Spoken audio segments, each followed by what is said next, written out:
Awesome. We're good. Cool. Thanks for coming on, Tom. Yeah, thanks for having me, Paul. I wanted to get into your background a little bit just to build a context around how you got into hemp. And I saw you came from completely different background. You went to Princeton and worked at Goldman Sachs. I just wanted to talk a little bit about how you transitioned from that into the hemp industry. Yeah, it was definitely a big switch. It wasn't like senior year. There was a hemp building tent at the Career Services Fair that I walked up to. It's been a long and winding road, but one that I think has purposely set me on this course and delivered me to where I am. So I graduated college. I had a degree in public policy at the Woodrow Wilson School, which is like kind of a do-it-all problem solving for the big solutions in government in our society. And Hmm. I took that into investment banking at Goldman Sachs. And I didn't really like everything about that job. I understood that it was challenging and it was working with pretty competent, high end business people. And there's definitely a lot to learn, but I felt like I wasn't really doing all the exciting things I could have been doing and I saw going on around me. So I was much more interested in startups and software development.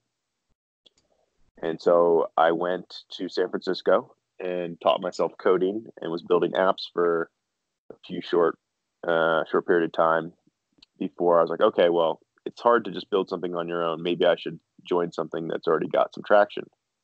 And I met a friend of mine who was also my year from college, and he was starting a children's computer company. And Mm. I had just taught myself how to code, and this was using the Raspberry Pi 3 and teaching kids how to create breadboards and circuitry, and all based on a Minecraft game that taught them basically how to overcome their fear of computers. Mm. And having just taught myself to code, I thought, wow, this is such an amazing product that I wish I had that when I was a kid. I could really see a future for this.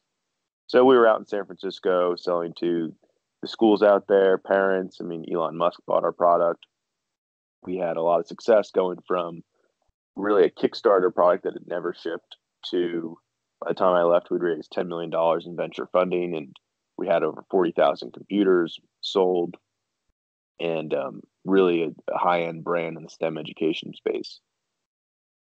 And it was exciting to see that growth. And I came in as the first non technical. So I was no longer doing coding, but in charge of marketing, sales, customer service, basically the do it all trade that you get at an early stage company like that.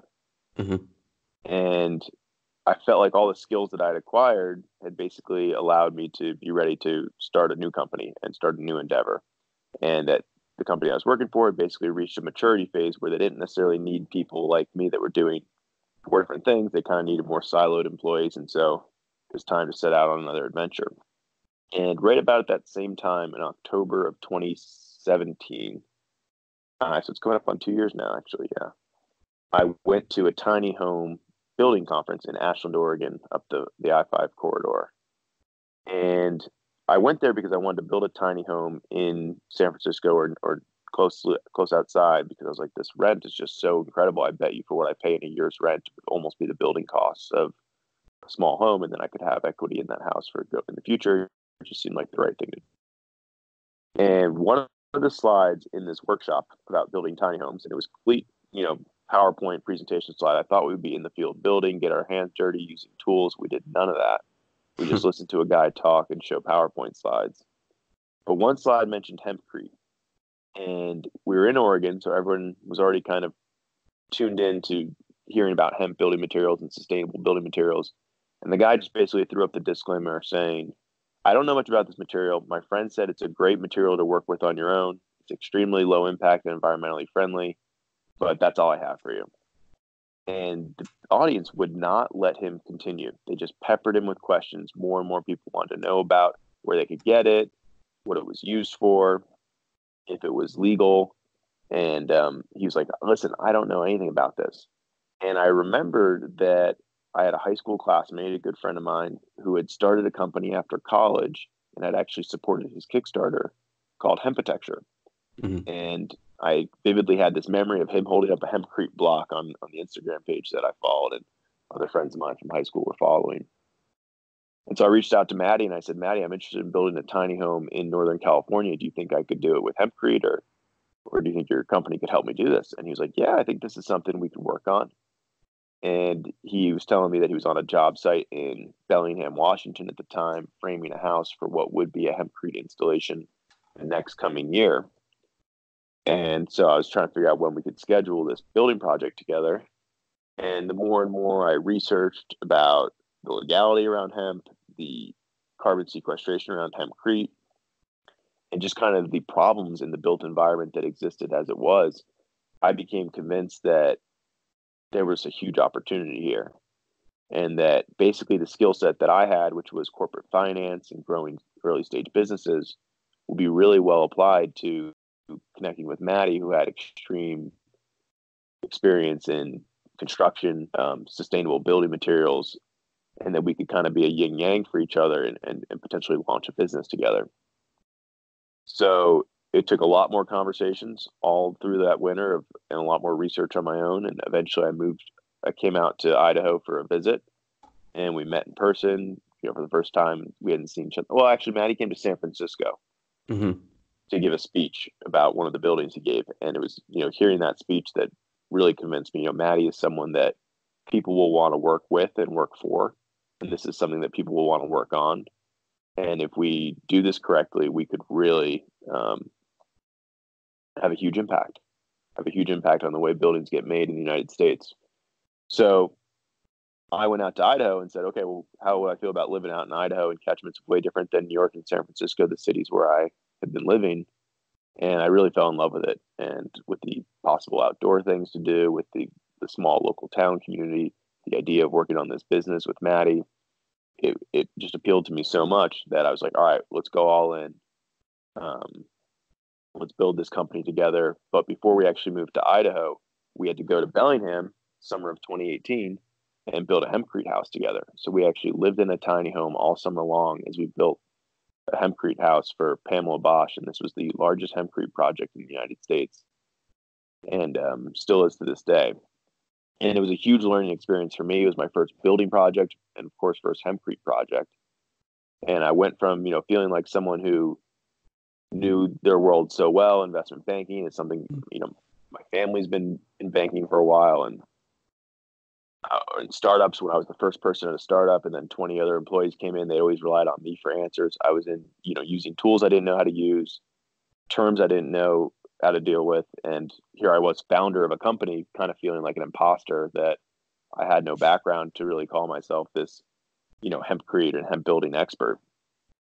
Fast forward a year and a half, and I feel like I've definitely paid my dues on a lot of hemp building sites. I would say that there's actually probably no one in the United States who's been on more hemp building sites this year than me, because not only have I done the ones through Hempitecture, but I went out to Princeton University, did one with their architectural program, trying to get hemp materials on their buildings campus because they're intrigued. I went out to Quebec, Canada, where they've kind of inherited the French hempcrete industry, and participated on a project out there. And, I've just had so many conversations with different people in the industry that I realized that hempcrete knowledge, there's no one person who's the almanac for all hempcrete knowledge. It's not something that's particularly difficult to really understand or get a grasp of. It just takes, the challenge is getting this into, the mainstream consciousness of building minds. So that means architects, developers, potential homeowners. Like, they need to know about the options that exist for materials inside their walls. And that's where I feel like I'm going to apply my, effort. It's not so much, coming up with new and better formulas of hempcrete or faster or smarter ways for designing hempcrete buildings, but it's making sure that all the impediments to having this material adopted on a widespread scale are kind of removed. So I know I just gave a lot of background and where we are today, but that kind of all culminates in what's going to be happening this October for us. And it really is full circle, considering that I learned about hempcrete or got reintroduced to hempcrete from an event, a weekend workshop. We will be hosting a hemp building summit this October that is going to be a really groundbreaking event for our industry, because we're bringing over speakers from the United Kingdom, from France, from Canada, from Ireland, these places where they've had uninterrupted hemp supply chains and have been building with hemp materials since the 80s.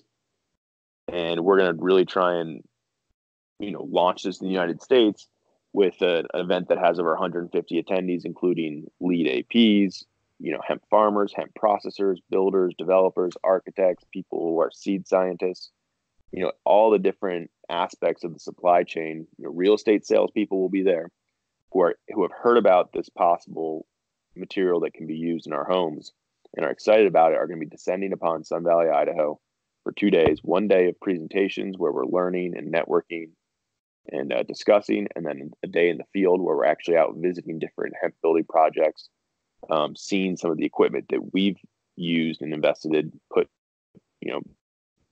into practice, and just kind of elevating the stoke about this building material. Because I'm pretty sure when people leave, they're going to have that same feeling that I had when I re-encountered hempcrete at that workshop. It's like, wow, is this too good to be true? Or is this the solution that we've been waiting? Or, part of the solution. Buildings have a lot of components, but the insulation materials, I think, are something that's been kind of flown under the radar. Like when I think about the revolution that's going around plant-based products, people are like, wow, they're kind of waking up. Oh my gosh, I don't know if I want meat that's sourced from a factory farm or inhumanely treated animals or something like that, or basically animals that are producing tons of carbon during their lifespan. Maybe I can switch to something that's regenerative, something that's carbon negative, like plants. I think that same awakening is going to happen with building materials. Oh, what am I putting in my walls? Is it sprayed foam that's a petrochemical product? Is it a fiberglass insulation product that until 2011 was named a known carcinogen? Or is it something that comes from plants, something that's carbon negative, something that is non-toxic, and something that is high performing? I think it'll be a no-brainer once people kind of open their eyes to the options. We're born into a world where there's so many things. There's cars, there's planes, there's cell phones. We don't know how half this stuff works. And I got that firsthand when I finally learned to code. I was like, wow, I've been using these apps for so long. And I just haven't thought about how they work, what goes in them, what's the language that's happening behind the screen. And I had that same realization when I moved into buildings. Like, wow, I've been walking in and out of buildings my whole life. I didn't know how the wall was attached to the floor. Much less did I ever think about the different type of insulation products that could be inside the wall. And, I think that this whole green revolution that's thankfully come along, and I honestly think that hemp and cannabis has a role to play. I think a lot of people who are living in cities and have very little interaction with the natural world are kind of rediscovering the beauty of, the gifts that have been bestowed on this planet for us, and hemp and cannabis being one of them. To kind of reach a level of consciousness and connection with nature that humans were probably intended to have and we've been divorced from since the Industrial Revolution.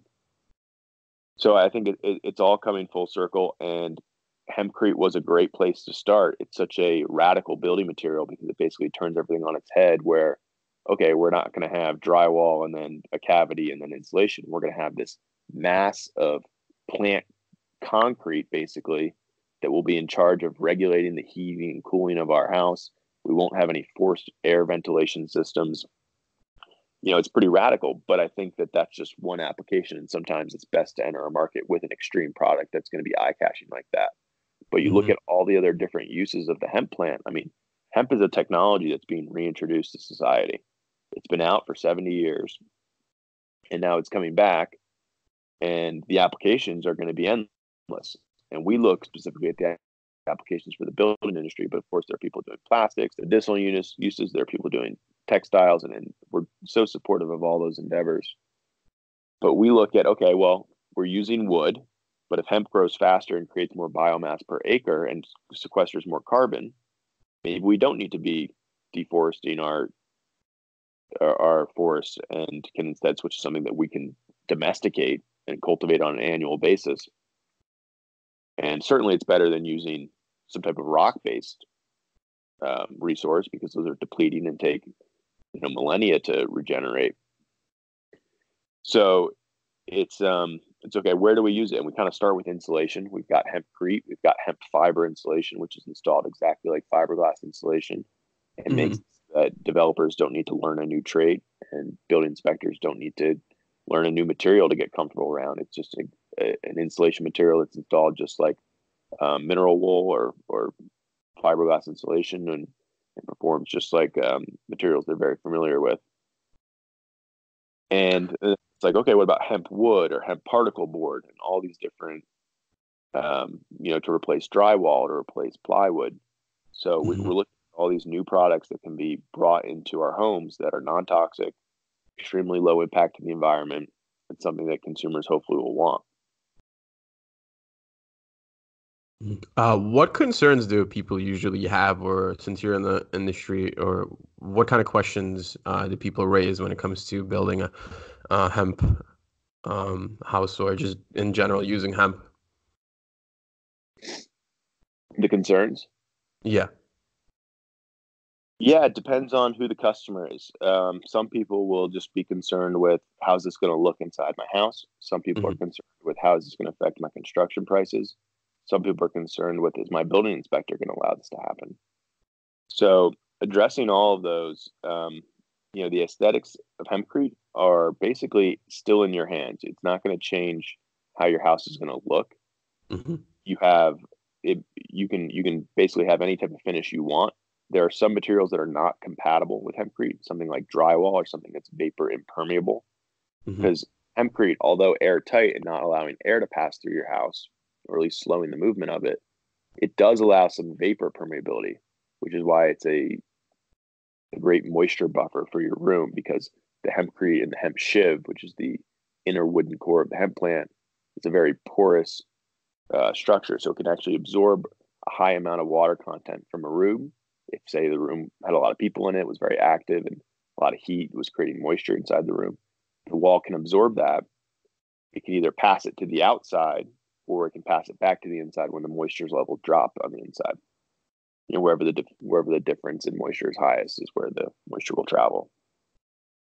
Um, Cost is something that we do a lot of work around because we know that people won't want to pay too much more for insulation that they never really see, Hmm. and they'd rather just not. They'd rather invest in something that's probably more has more aesthetic influence on their house than something that's behind the scenes.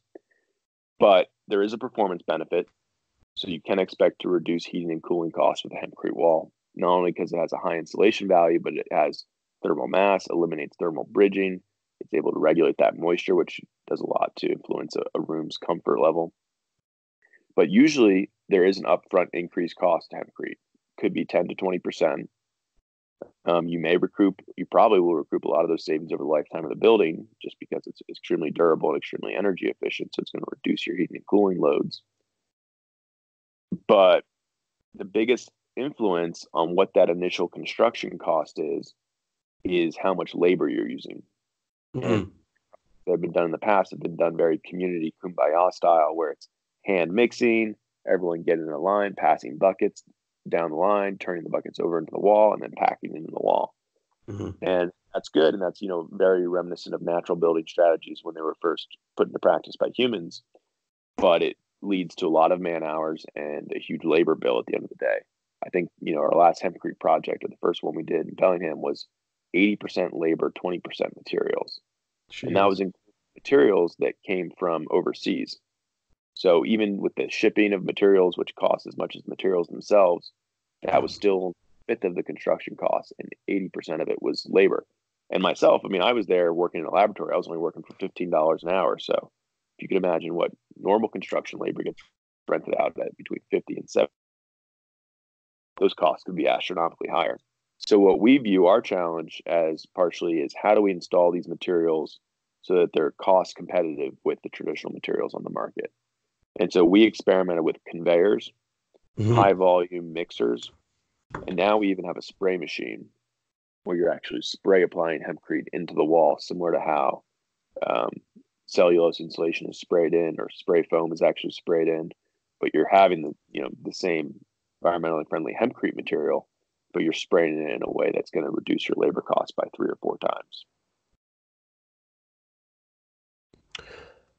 When it comes to like inspections and just from the local aspects, how did you guys overcome like the basic hurdles producing hemp and building with hemp? Is there any safety codes that you guys had to do, or was there any, I don't even know how to call it, certifications or anything? That's a good question. I think the biggest thing to communicate to building inspectors is this is non-structural insulation. Mm-hmm. It's not concrete made of hemp. It doesn't have to hold up any weight of your building. It does do some of that, and it helps with the load, carrying the load of the structure and providing some increased shear strength. Mm-hmm. But it doesn't have to pass any structural tests. It just needs Mm-hmm. to have fire resistance, which hempcrete performs extremely well, seeing as it's a lime-based product. It's hard to set rocks on fire. And it needs to have some determined insulation value. So even though heating and cooling your house has a lot more to do, is influenced by a lot more than just the R value of the insulation materials you choose. Mm-hmm. That is the only metric that we ask building insulation materials to pass. So it's kind of an oversimplified barometer of how well an insulation material performs. But you need documentation on that. And currently, all the documentation exists in Europe or in other countries that have been doing this longer. And the United States doesn't really have that domestic testing in place. Mm-hmm. So oftentimes we're going to building inspectors with overseas data, and some are willing to work with that and some really aren't. So code compliance is something that is kind of in the way of adoption for hempcrete. The hemp fiber insulation has effectively avoided this with getting the testing done and showing the proof that is there in the performance of the materials. So I think it's going to take time and investment from companies like ourselves. There's now an organization called the U.S. Hemp Building Association. There's a 501c6 trade association specifically oriented towards helping promote hemp building in the United States. And they're going to be tackling things like this, like material certification, getting domestic material performance data so building inspectors can have confidence that it's going to perform like it's intended to. Mm-hmm. I want to talk about some of the products that you guys have. I see you guys have hemp wool, the building grade hemp core, which is 33 pounds. So I know you guys are having issues with shipping heavyweight. And I wanted to ask you specifically, how did you guys get into equipment? Because I saw you guys I don't know if you guys developed the spray machine and the bucket mixer and then also the conveyor belts. So I just want to talk about those. Yeah, so a lot of this is repurposed equipment that's used for other things in construction. Mm-hmm. The conveyors, are just effective at moving hempcrete around a job site. Mm-hmm. And then we actually configured one to be able to directly deposit hempcrete into the wall cavity. So I put it on a ramp basically that could be lowered and heightened. You're able to go up right above the form board, turn the machine on, just pour all your hempcrete onto the conveyor, and then you can roll the conveyor around to basically deposit the hempcrete. The bucket mixer is a skid steer concrete bucket mixer, and that attaches directly to like a bobcat or skid steer that's hydraulically powered, and you're able to mix a lot more hempcrete a lot faster. So like 7 cubic feet of hempcrete every 1 to 2 minutes. Mm-hmm. And that is especially effective for moving the material around the job site because you're attaching it to the forks and basically able to drive it around to whatever part of the building you're working on. Or if you're working on panels that are lying on the ground, you can just turn it over and dump it into the panels directly. But what it was really good was feeding our spray machine. So the spray machine is able to move a lot of hempcrete fairly fast. And so you need to have a fast mixing process behind that to make sure that it's, in constant use. And the spray machine uses a high-powered air compressor to actually suck pre-mixed hempcrete through the tubes and then out the nozzle directly onto the wall, replacing the need to tamp it in because the force of the sprayer is so strong that it compacts it while it's being projected onto the wall. Wow. So we realized, we're what we do is kind of complicated because yes, we'll sell you materials if you want to build a hempcrete project and you're looking for a herd that is going to meet building grade specifications and you're looking for binder that is high performing and tested. We have those materials that we use for our own projects that we're happy to provide to other people trying to do their own projects. We will also show up and professionally install your hempcrete. If you want us to bring our machinery and do the job for you, we are happy to do that. We can teach you how to use hempcrete. We can either show you how to use our machinery and you can order from us the same tools, or we can come on site and have a workshop and teach you how to build with hempcrete. We even have workshops our own that we host, so you come to us to learn. We can be consulting. If you're working with your architect and you want to design a hempcrete wall in your house and you don't know exactly the specifications and how that works, we'll hop on the phone with your architect and design team to make sure that all the considerations for a hempcrete wall are taken into account. And I'm trying to think of what else do we do besides, teaching, consulting.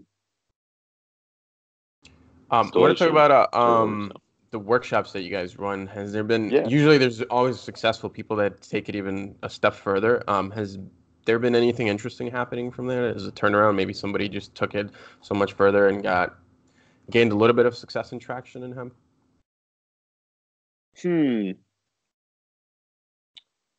You're asking if anyone from our workshops has gone on to do other things?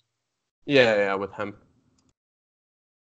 Yeah, I would say in some respects. I mean, the workshops I can think of are, we had one at our Bellingham project, we had one in New York at a Geneva project, and we had one this summer in Idaho.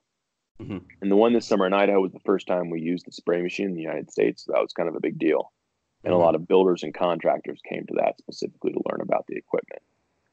The one in Bellingham, we've had people, I get the one guy, Henry Valles, who's been floating around the hemp industry for a while in Texas, and he's part of the Hemp Industry Association there. He's, since then taken a huge interest in hempcrete and has built a tiny house in Austin, has attended the International Hemp Building Symposiums. He's made it his prerogative to really be in attendance at all the different hemp building events that have gone on in the past 2 or 3 years. But I think it's still early. I think a lot of people are just having these workshop experiences, or just getting introduced to these materials and then figuring out how they can incorporate it into their lives, whether they join the industry or are looking to build something of their own. Mm-hmm. I wanted to get into like more specific aspect of hemp, to just give you regular numbers. So an average home here in Chicago, where at least I stay, would be about 2,000 square feet, about $300,000 to build. I was wondering if somebody, like let's say a regular homeowner that's purchasing a 3-bedroom suburban home around that price, how much would it cost to incorporate hemp? Mm-hmm. Well, I would say it's always cheaper to use the fiber insulation at this point, because it's so much less demand for labor and the material is already made. So you're looking at much cheaper costs if you just want to go the fiber insulation route. If you're trying to get all the passive house sustainable properties of a hempcrete wall, it's usually, we don't cost by square foot, we cost by cubic foot. And if for anyone's listening and they've got a building plans in front of them, and they can calculate their own cubic footage, and usually, you're between $10 to $15 per cubic foot of hempcrete. And why you do cubic feet is, you take the depth of your wall. Are you going 6 inches, 8 inches, or 12 inches? And then how much wall material is there? If you can imagine a 1-story house that was 10 by 10, okay, that's 100 square feet. But say I threw in a second floor there at 5 feet, and so now it's, we're all hunched over, crawling around the home, but now it's 200 square feet. I didn't change the cubic footage of the house because the wall heights are still the same, but just by adding a different floor, you can double the square footage. So price per square foot really doesn't correlate to our costs. We need to know how much building material is going to go into that house and how much labor it will take. And so once we know the building envelope's cubic footage, that's how we can estimate a project. I noticed one of I forgot, what is it, the Highland Hemp House? Was it the Highland? I think it was, yeah. I saw a picture or photos on your Instagram, and it looked completely fascinating. I want to talk about how long did that take to build, and what were some of the challenges around it? Yeah, that project took 6 weeks to do the hempcrete portion. It was 6 to 8 weeks, including some prep and takedown time. And the challenges were, we were new to this material. Hmm. We were using a gas-powered mixer that wasn't able to pump out a ton of hempcrete, and we were packing it all in by hand. Hmm. And so it was slow moving, or slower than the processes we have now in place. And but it wasn't too much of a challenge aside from that. There weren't, we had a lot of volunteer help coming through the project. People were very excited to have this building happening in Bellingham, which is a pretty progressive and forward-thinking town. Hmm. Um, I looked on your website too. I never see this a lot. I told you in the beginning of the podcast. It says you guys using technology and systems thinking to make hempcrete installation less labor intensive and time consuming. Can you talk about your approach? What makes it unique, and get into the systems thinking? Yeah. So by systems, I think what we're talking about is going from not only are how the materials arranged on site before they even get mixed, it's Hmm. basically efficiency. Yeah. It's basically how do we operate from the mixing to the transportation to the forming to the packing in the most efficient manner possible. And whether that's using a spray machine and moving the hempcrete around through tubes, whether it's using conveyors, whether it's using, larger size mixers that are mobile and portable. It's basically seeing the project, taking a step back and being like, okay, we're going to be installing hempcrete here for the next 10 to 12 days. How do we make this as most efficient and seamless process as possible? I think, where hempcrete started, it was kind of people mixing on a tarp with their hands Yeah. and, very low tech. And we don't think that that's going to have a place in the construction industry at large. So to be able to tackle the projects that hempcrete really deserves to be a part of, and put it and give it the spotlight and attention that it deserves, we think we really need to take a very professional, very engineering, mechanical look at how we're moving around the job site and actually working with this material to get inside the wall. So on the Bellingham project, the system was mix the hempcrete, one person devoted to mixing. When the hempcrete's mixed, open it up, put it in a bucket, we attach these blocks to the bucket so they could ride the conveyor up to the second floor, Hmm. turn the bucket over onto our second conveyor. That conveyor ramps the hempcrete directly into the wall, and then have someone on scaffolding watching that hempcrete come off the conveyor into the wall with a tamping tool, an elongated, stretchable tamping tool, to just start packing it in immediately as soon as it gets there.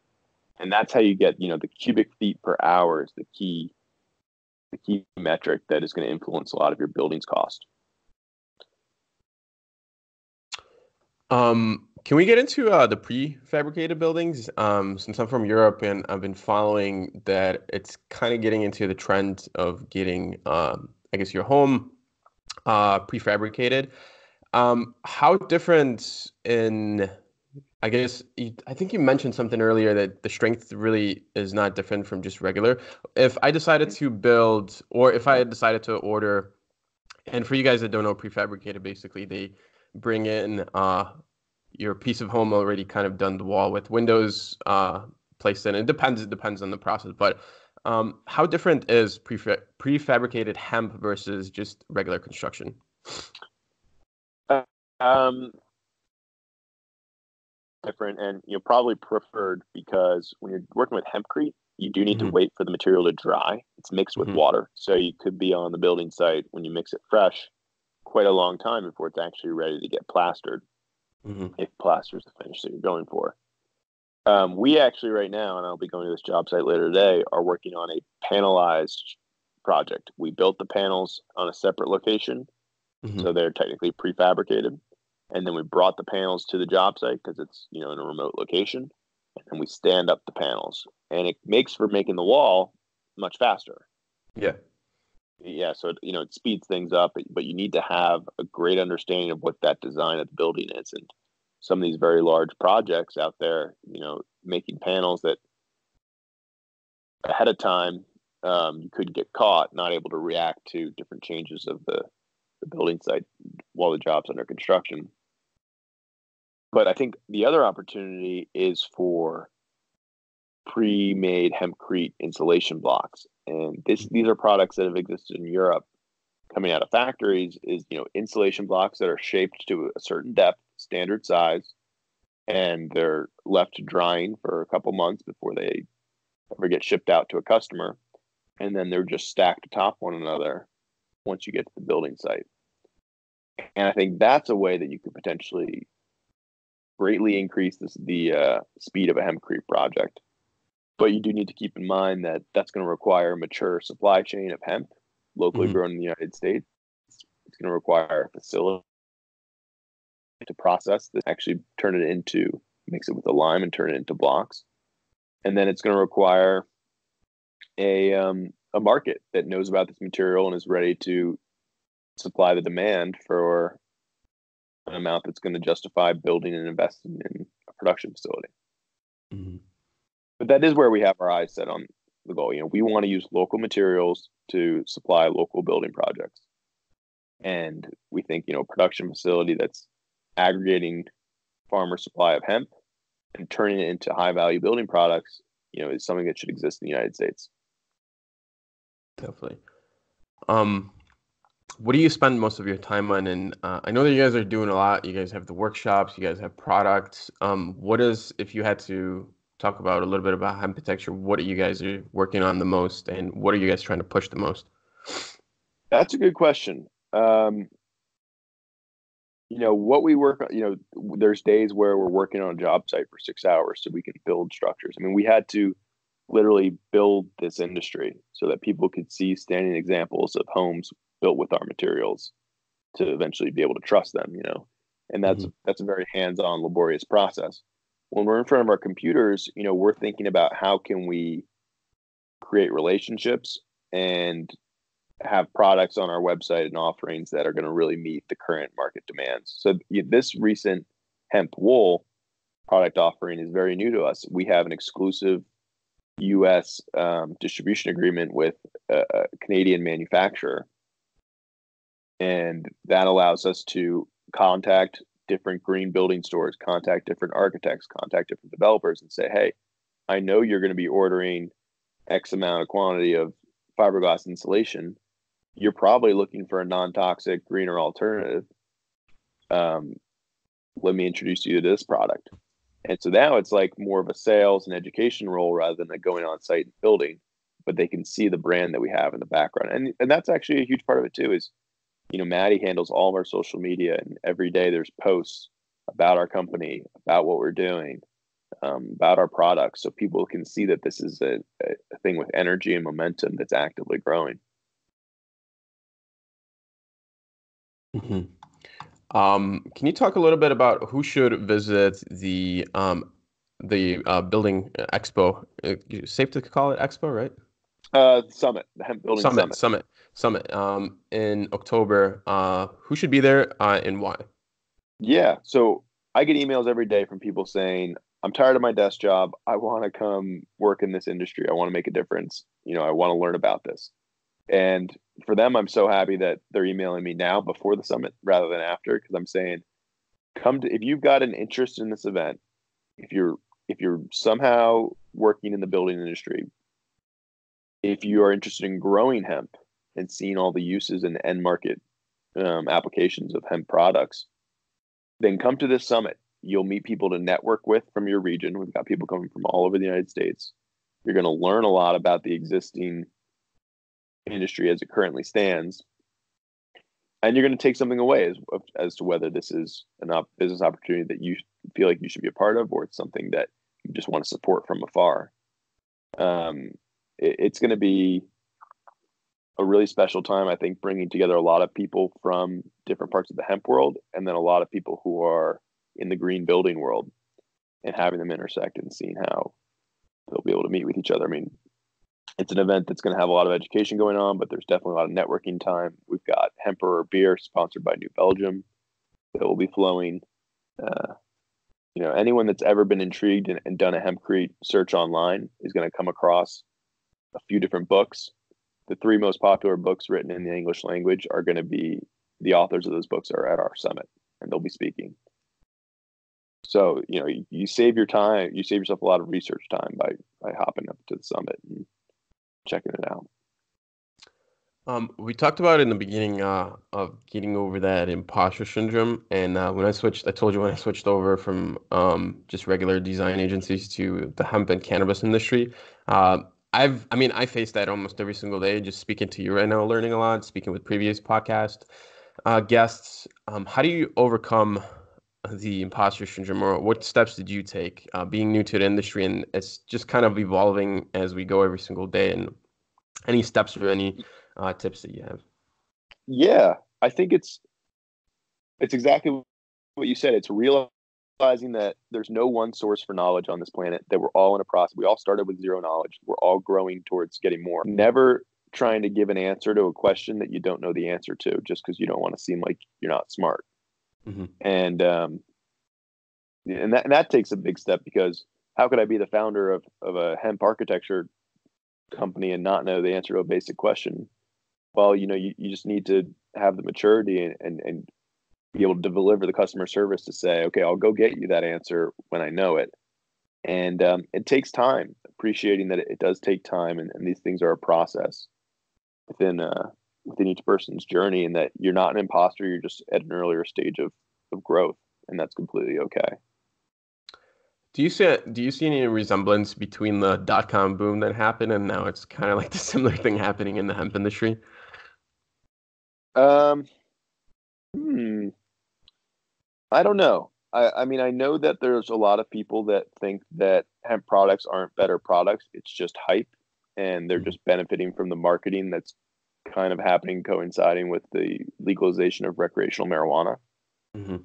And I think that's true. I mean, we talk about hemp-based building products, but I'd love to talk about plant-based building products. It doesn't just need to be hemp. Hemp's a great plant because it can grow almost anywhere. It sequesters a ton of carbon and grows really fast. But we don't need to just be focusing on one plant. Um, and we actually, Maddie went to go testify in Idaho because hemp is not legal in Idaho. It's one of the few states that has not adopted the federal Farm Bill standards, and testified to the different uses of this plant and how it could benefit our state's local economy. And one of the state senators came back and said, I believe this is all hype. I believe these hemp seeds in supermarkets, this CBD stuff, has no real value, and people are just on to the next thing like fish oil.